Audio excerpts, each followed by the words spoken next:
പിതാവിന്റെയും പുത്രന്റെയും പരിശുദ്ധാത്മാവിന്റെയും നാമത്തിൽ ആമേൻ. എൻ്റെ പ്രിയപ്പെട്ട ഒരു ജനുവരി 17 ശനിയാഴ്ച അമ്മേ പരിശുദ്ധ അമ്മേ, അമ്മേ പരിശുദ്ധമേ, ദൈവമാതാവേ, കൃപാസനത്തിലൂടെ ഞങ്ങൾക്കും ഞങ്ങളുടെ ദേശത്തിനും അമ്മ മധ്യസ്ഥം തേടി തന്ന എല്ലാ അനുഗ്രഹങ്ങൾക്കും കൃപകൾക്കും ഞങ്ങളിപ്പോൾ ഹൃദയം നിറഞ്ഞ നന്ദി പറയുന്നു. അമ്മേ പരിശുദ്ധമ്മേ, ദൈവമാതാവേ, 2004 ഡിസംബർ 7 ഉച്ചകഴിഞ്ഞ് 2:30 കൃപാസനത്തിൽ സംഭവിച്ച അമ്മയുടെ പ്രത്യക്ഷപ്പെടലിനെ കുറിച്ച് തിരുസഭയ്ക്ക് സമർപ്പിച്ചിരിക്കുന്ന പഠനരേഖകളുടെ മേൽ സഭാത്മകമായ പഠനം ആരംഭിക്കുവാൻ ഞങ്ങൾ പ്രാർത്ഥിക്കുന്നു. അമ്മേ പരിശുദ്ധമേ, ഭൂസ്വർലോകങ്ങളുടെ രാജ്ഞിയായ അങ്ങേയ്ക്ക് ഭൗമസംരക്ഷണത്തിനായി പ്രപഞ്ചപ്രകൃതിയെ തന്നെ തിരുസഭ പ്രതിഷ്ഠിക്കുവാൻ ഈ പ്രത്യക്ഷീകരണം വഴി ഇടയാക്കണമേ. പരിശുദ്ധമേ, ജപമാല മാതാവേ, സകല കൃപാസനം പ്രാർത്ഥനയോടും ചേർത്ത് ഞങ്ങളിപ്പോൾ പ്രാർത്ഥിക്കുന്ന ഈ കുടുംബത്തിന്റെ പ്രത്യേക നിയോഗം മക്കളെ.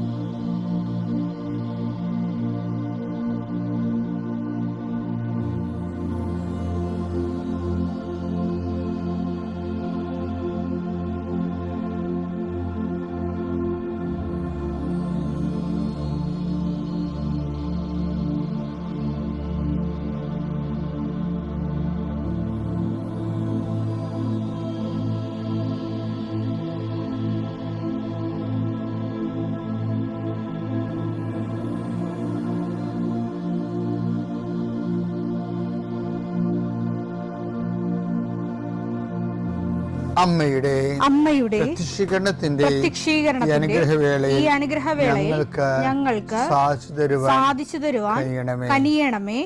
ആമേൻ. വിശ്വാസ പ്രമാണം. സർവശക്തനായ പിതാവും ആകാശത്തിന്റെയും ഭൂമിയുടെയും സൃഷ്ടാവുമായ ദൈവത്തിൽ ഞാൻ വിശ്വസിക്കുന്നു. അവിടുത്തെ ഏകപുത്രനും ഞങ്ങളുടെ കർത്താവുമായ ഈശോ മിശിഹായിലും ഞാൻ വിശ്വസിക്കുന്നു.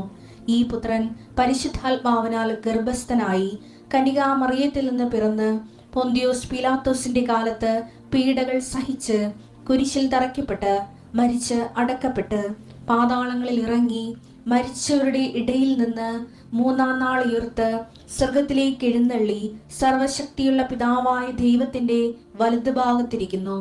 അവിടെ നിന്ന് ജീവിക്കുന്നവരെയും മരിച്ചവരെയും വിധിക്കുവാൻ വരുമെന്നും ഞാൻ വിശ്വസിക്കുന്നു. പരിശുദ്ധാത്മാവിലും ഞാൻ വിശ്വസിക്കുന്നു. വിശുദ്ധ കത്തോലിക്കാ സഭയിലും പുണ്യവാന്മാരുടെ ഐക്യത്തിലും പാപങ്ങളുടെ മോചനത്തിലും ശരീരത്തിന്റെ ഉയർപ്പിലും നിത്യമായ ജീവിതത്തിലും ഞാൻ വിശ്വസിക്കുന്നു. ആമേൻ. സുഖസ്ഥനായ ഞങ്ങളുടെ പിതാവേ, അങ്ങയുടെ നാമം പൂജിതമാകണമേ. അങ്ങയുടെ രാജ്യം വരണമേ. അങ്ങയുടെ തിരുമനസ് സ്വർഗത്തിലെ പോലെ ഭൂമിയിലും ആകണമേ. അന്നു വേണ്ടുന്ന ആഹാരം ഇന്ന് ഞങ്ങൾക്ക് തരണമേ. ഞങ്ങളോട് തെറ്റ് ചെയ്യുന്നവരോട് ഞങ്ങൾ ക്ഷമിക്കുന്നത് പോലെ ഞങ്ങളുടെ തെറ്റുകൾ ഞങ്ങളോടും ക്ഷമിക്കണമേ. ഞങ്ങളെ പ്രലോഭനത്തിൽ ഉൾപ്പെടുത്തരുതേ, തിന്മയിൽ ഞങ്ങൾ രക്ഷിക്കണമേ. ആമേൻ. നന്മ നിറഞ്ഞ മറിയമേ, സ്വസ്തി. കർത്താവ് അങ്ങയുടെ കൂടെ സ്ത്രീകളിൽ അങ്ങ് അനുഗ്രഹിക്കപ്പെട്ടവളാകുന്നു. അങ്ങയുടെ ഉദരത്തിൻ ഫലമായി ഈശോ അനുഗ്രഹിക്കപ്പെട്ടവനാകുന്നു. പരിശുദ്ധ മറിയമേ, തമ്പുരാന്റെ അമ്മേ, പാപികളായ ഞങ്ങൾക്ക് വേണ്ടി ഇപ്പോഴും ഞങ്ങളുടെ മരണസമയത്തും തമ്പുരാനോട് അപേക്ഷിക്കണമേ. ആമേൻ. കർത്താവേ, നിന്റെ ഉന്നതമായ നാമത്തിന് സ്വസ്ഥം ചെയ്യുന്നു. കർത്താവേ, നിന്റെ വിശുദ്ധ പൗരോഹിത്യത്തെ മഹത്വപ്പെടുത്തണമേ.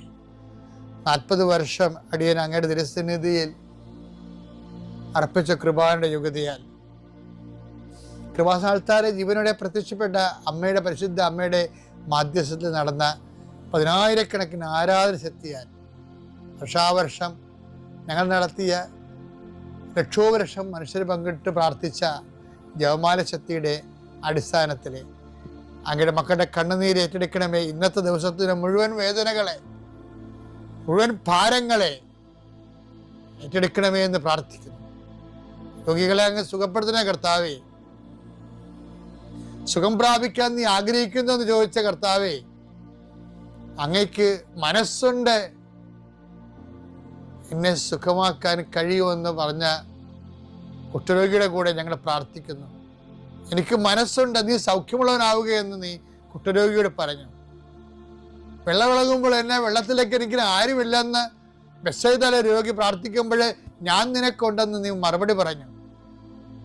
ഞങ്ങളുടെ രോഗങ്ങളാണ് അവൻ ഏറ്റെടുത്തത്, പാപങ്ങൾക്ക് വേണ്ടി അവൻ പരിഹാരം ചെയ്തു എന്നല്ല ചെയ്ത കർത്താവേ, നിന്റെ പേരാണ് ഞങ്ങളുടെ രക്ഷകൻ എന്നുള്ളത്. നിന്റെ രക്ഷയുടെ വലതുകരം ഈ പ്രാർത്ഥന കൂടുന്ന കുടുംബങ്ങളെ വെക്കണമേ എന്ന് പ്രാർത്ഥിക്കുന്നു. ഞാൻ രക്ഷയുടെ ആണിപ്രതാർന്ന അത്ഭുതകരം രോഗങ്ങളെ വെക്കണമേ എന്ന് പ്രാർത്ഥിക്കുന്നു. കർത്താവേ, അങ്ങയുടെ മക്കള് ഇന്ന് യാത്ര ചെയ്യുന്ന ഓരോ സ്ഥലങ്ങളും, അങ്ങയുടെ മക്കളെ ഇന്ന് ഒപ്പിടുന്ന ഓരോ രേഖകളും, അങ്ങയുടെ മക്കള് ഇന്ന് കൈമാറുന്ന രേഖകള് എല്ലാം നീ ആശീർവദിക്കണേ കർത്താവേ. ഓരോരോ വിഷയങ്ങൾക്ക് വേണ്ടി അങ്ങയുടെ മക്കൾ വേദനിക്കുന്ന വേദനകള്, വ്യക്തികളുടെ ഭീഷണികള്, ഓരോരോ കാര്യങ്ങള്, ടൈം ബൗണ്ടായിട്ട് നടക്കേണ്ട കാര്യങ്ങള്, രോഗബാധിതരെ, ടെസ്റ്റിന് ഓരോ കാര്യങ്ങൾ കൊടുത്തിരിക്കുന്നവരെ, ബയോപ്സി കൊടുത്തിരിക്കുന്നവരെ, പ്രഗ്നൻ്റ് ആയിട്ടുള്ള ചേച്ചിമാരെ, ആശുപത്രിയിൽ പോകുന്നവരെ, മക്കൾ ആശുപത്രിയിൽ പോകുന്നവരെ, അവർക്കെല്ലാം ശുഭോദർക്കമായ മറുപടികളും റിസൾട്ടും കിട്ടാൻ, രോഗങ്ങളൊന്നുമില്ല, കുഞ്ഞും അമ്മയും സുഖമാണെന്ന് കേൾക്കാൻ കർത്താവേ, ഞങ്ങൾ അങ്ങയുടെ ദിവസം അങ്ങയുടെ നാമത്തിൽ കൊതിച്ച് പ്രാർത്ഥിക്കുന്നു. ദൈവത്തിൻ്റെ കരുണ പ്രസാദിക്കട്ടെ, ദൈവത്തിൻ്റെ കരുണ പ്രസരിക്കട്ടെ. ഉച്ചമുതൽ ഉള്ളംകാലം വരെ കർത്താവിൻ്റെ രക്തം പടരട്ടെ. എല്ലാ കോശങ്ങളിലും പേശികളിലും കർത്താവിൻ്റെ രക്തം പടരട്ടെ. ഇന്ന് കയറുന്ന ഓഫീസുകള്, ഇന്ന് കയറുന്ന എഴുതുന്ന പരീക്ഷകള്, ഇന്ന് വരുന്ന റിസൾട്ടുകള്, ഇന്ന് വരുന്ന ഇമെയിലുകള്, ഇന്ന് വരുന്ന മറുപടികളെല്ലാം കർത്താവ് നിനക്ക് തരുന്ന അനുഗ്രഹമായി മാറട്ടെ പ്രാർത്ഥിക്കുന്നു. ദൈവത്തിലെ നീ സഞ്ചരിക്കുന്ന വഴികള്, നീ സഞ്ചരിക്കുന്ന വാഹനങ്ങള്, നീ സംസാരിക്കുന്ന വ്യക്തികള്, നിനക്ക് കിട്ടുന്ന ഉത്തരങ്ങള്, നീ പ്രതീക്ഷിക്കുന്ന എല്ലാ നന്മകളും നിന്റെ ദൈവം നിനക്ക് പ്രദാനം ചെയ്യട്ടെ. നിത്യപിതാവും പുത്രനും പരിശുദ്ധാത്മാവും സർവ്വീശ്വരൻ നീക്കും. ആമേൻ. എൻ്റെ പ്രിയപ്പെട്ടവരെ, കഴിഞ്ഞ ദിവസങ്ങളിൽ ഒരു അത്ഭുതം നടന്നേ. മിറക്കിൾ എന്നതിൽ ഞാൻ ഉദ്ദേശിക്കുന്നത് ഒരു വഴിനടത്തിൽ. അതായത് ഒരു മോള്, ഇതിപ്പോൾ എല്ലാ ദിവസവും ആൾക്കാരെ കാണുന്നുണ്ടല്ലോ, വ്യാഴാഴ്ചയും കാണത്തില്ല, ഞായറാഴ്ചയും കാണത്തില്ല, ബാക്കി എല്ലാ ദിവസവും കാണുന്നുണ്ട്. പക്ഷെ നിങ്ങൾ നേരത്തെ അച്ഛൻ ഉണ്ടോ എന്ന് ഉറപ്പ് വരുത്തണം. എനിക്ക് ചില സമയത്തേക്ക് എമർജൻസി ആയിട്ടൊക്കെ ചില സമയത്ത് ഞാൻ ആബ്സെൻ്റ് പോകും. എന്തെങ്കിലും ഭയങ്കര കൊടിയ ഉത്തരവാദിത്തം വരുമ്പോഴും അങ്ങനെ വരണത് കേട്ടോ, അല്ല ആവശ്യം ബോധപൂർവം കൽക്ക് ചെയ്യത്തില്ല. അപ്പോൾ എന്താ പ്രശ്നം വെച്ചാൽ, ഈ ഞാനൊരു ചിലരൊക്കെ നമുക്കിതിൽ വീഡിയോ ഇടുന്നുണ്ട്. ഞാൻ ആൾക്കാരുടെ സങ്കടങ്ങൾ മാതാവിൻ്റെ അടുത്ത് കൊണ്ടു വെച്ച് വിശ്വപ്രമാണം ചൊല്ലി, പിന്നെ അത് എൻ്റെ പ്രത്യേക പ്രാർത്ഥന ചൊല്ലിയൊക്കെ പ്രാർത്ഥിക്കാതല്ലേ. അപ്പം ചില നിരീശ്വരന്മാരോ അല്ലെങ്കിൽ യുക്തിവാദികളോ അല്ലെങ്കിൽ വേറെ ഈ ക്രിസ്തീയ വിഭാഗത്തിൽപ്പെട്ട ആൾക്കാരൊക്കെ ഇത് കാണുമ്പോൾ വേറെ അവർക്ക് അവർ പറയുന്നത് തട്ടിപ്പാണ് പറ്റിപ്പാണെന്നൊക്കെ പറഞ്ഞ ഒരു വീഡിയോ ഇടും. ഞാനതൊന്നും ശ്രദ്ധിക്കത്തില്ല. കാരണം വെച്ചാൽ ഞാൻ എൻ്റെ ബോധ്യങ്ങളിൽ എല്ലാം എൻ്റെ ആയിരക്കണക്കിന് നാടുകളിലെ അനുഭവങ്ങൾ കൊണ്ടല്ലേ നമ്മൾ ഓരോ കാര്യങ്ങൾ ചെയ്യണം. അപ്പം ഞാനൊന്നും ശ്രദ്ധിക്കത്തില്ല. കാര്യം എനിക്ക് ജനങ്ങളുടെ കണ്ണുനീര് ഈ ഉടമ്പടിയൊക്കെ ഉണ്ടാകുന്നതിന് മുമ്പും ഞാൻ ജനങ്ങളുടെ കൂടെ തന്നെയായിരുന്നു. അവിടെ കണ്ണുനീരും അവിടെ വിഷയങ്ങൾ കേൾക്കുകയും അപ്പം എൻ്റെ മനസ്സ് എപ്പോഴും അതിന് സമാധാനം ഉണ്ടാകണം, മനുഷ്യർക്ക് ആശ്വാസം ഉണ്ടാകണം. അത് ദൈവത്തിൽ തന്നെ വേണമെന്നാണ് എൻ്റെ നിർബന്ധം. അല്ലാതെ വേറെ ഒരു ആശ്വാസം അവർ പ്രാപിക്കണമെങ്കിൽ ദൈവത്തിലും തന്നെ വേണം. ദൈവത്തിൽ ഇതിനെല്ലാം ആശ്വാസം ഉണ്ട് എന്നുള്ള ബോധ്യം എനിക്ക് പണ്ട് മൂലം കിട്ടിയിട്ടുള്ളതാണത്. അതുകൊണ്ട് അപ്പം ഞാൻ ഈ വിഷയത്തിൽ കർത്താവിന് ഇടപെടാൻ കഴിയും. അതുകൊണ്ട് ഞാൻ ചെയ്യുന്ന കാര്യങ്ങൾക്കൊന്നും എനിക്ക് യാതൊരുവിധ ആരും എന്നെ തടുക്കത്തില്ല. അത്രയും ആന്തരിക ബോധ്യത്തിലാണ് വിഷയം ചെയ്യുന്നത്.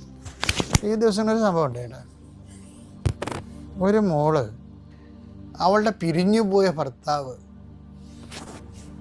അയാൾ വേറെ കല്യാണം കഴിച്ചു. ഇപ്പം ഭയങ്കര സങ്കടവും വേദനയുമാ. അത് കേസായി. ആ കേസ് അവൾക്ക് ജയിക്കണം.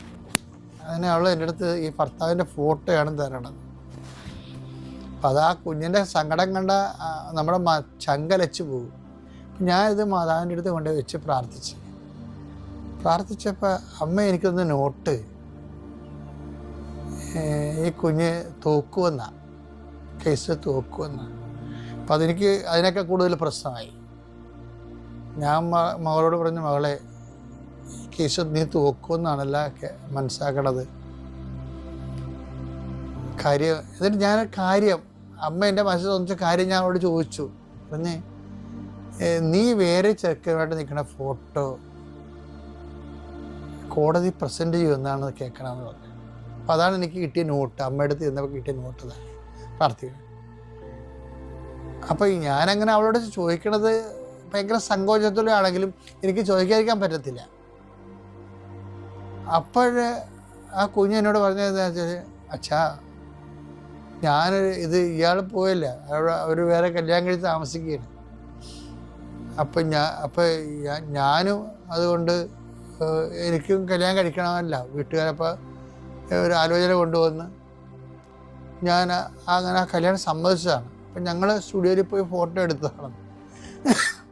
അപ്പം ഞാൻ പറഞ്ഞു, ഈ ഫോട്ടോ നിന്നെ ചതിക്കും എന്ന് വെച്ചാൽ.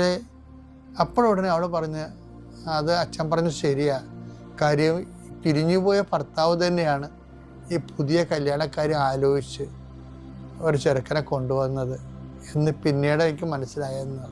ആ കല്യാണം നടന്നില്ല, പക്ഷെ ആ ഫോട്ടോ ഇവിടെ കല്യാണം കഴിച്ചു എന്നും പറഞ്ഞ് കോടതിയിലോട്ട് കൊടുക്കാനുള്ള ഉദ്ദേശമാണ്. അതിൻ്റെ അടുത്ത കാര്യങ്ങളൊക്കെ പോയി കഴിഞ്ഞാൽ രേഖകളൊന്നും ഇല്ലല്ലോ, രജിസ്ട്രേഷൻ ഒന്നും നടന്നിട്ടില്ല, രേഖകളൊന്നുമില്ല. പക്ഷെ എങ്കിലും ഒരു സംശയം ഉന്നയിക്കാൻ ഇവളുടെ മേൽ ഒരു ആരോപണം ഉന്നയിക്കാൻ അത് ആ ഫോട്ടോ മതിയാവും. പക്ഷെ ഞാൻ ഞാൻ പറഞ്ഞു, നീ ഉള്ള കാര്യം ജഡ്ജിനോട് പറയണം, അല്ലെങ്കിൽ അങ്ങനെ പറയാൻ പറ്റുന്നൊരു സാഹചര്യം ഉണ്ടാക്കാൻ പറ്റും തീർച്ചയായിട്ടും. ഞാൻ കോടതിയിൽ 2-3 കേസിനൊക്കെ പോകുമ്പോൾ ഒരു വക്കീലിലെ ആൾക്കാർ ജഡ്ജിനോട് സംസാരിക്കണം. ഇന്നേ കഴിഞ്ഞ ആഴ്ചയിൽ എനിക്കൊരു കേസുണ്ടായി. കടൽ കയറിയപ്പോൾ ഗവൺമെൻറ് ശ്രദ്ധിക്കാൻ വന്നപ്പോൾ ഞാൻ ജനങ്ങളോട് സമരത്തിന് പോയ കേസാണ്. അപ്പം അത് ഞാൻ പറഞ്ഞുകൊണ്ടിരിക്കണം എപ്പോഴും. അപ്പോൾ പ്രശ്നം വെച്ച് കഴിഞ്ഞാൽ അപ്പോൾ ഞാൻ നോക്കുമ്പോൾ എനിക്ക് വക്കീലുണ്ട്, പക്ഷെ ഒരു അപ്പച്ചൻ വന്നിട്ട് പ്രായമുള്ള ആളാണ്, എനിക്ക് വക്കീലൊന്നുമില്ല സാറേ, എന്നെ സഹായിക്കണമെന്ന് പറഞ്ഞിട്ട് നേരിട്ട് സംസാരിക്കും, ജഡ്ജുമായിട്ട് മജിസ്ട്രേറ്റുമായിട്ട് നേരിട്ട് സംസാരിക്കും. അപ്പം അതൊക്കെ നടക്കും. അപ്പോൾ കോടതിയിൽ എന്താ പ്രശ്നം വെച്ച് കഴിഞ്ഞാൽ ഞാൻ പറഞ്ഞു, നീയുള്ള കാര്യം പറയണം, അപ്പോൾ അവർക്കത് മനസ്സിലായിക്കൊള്ളൂ എന്ന് പറഞ്ഞു.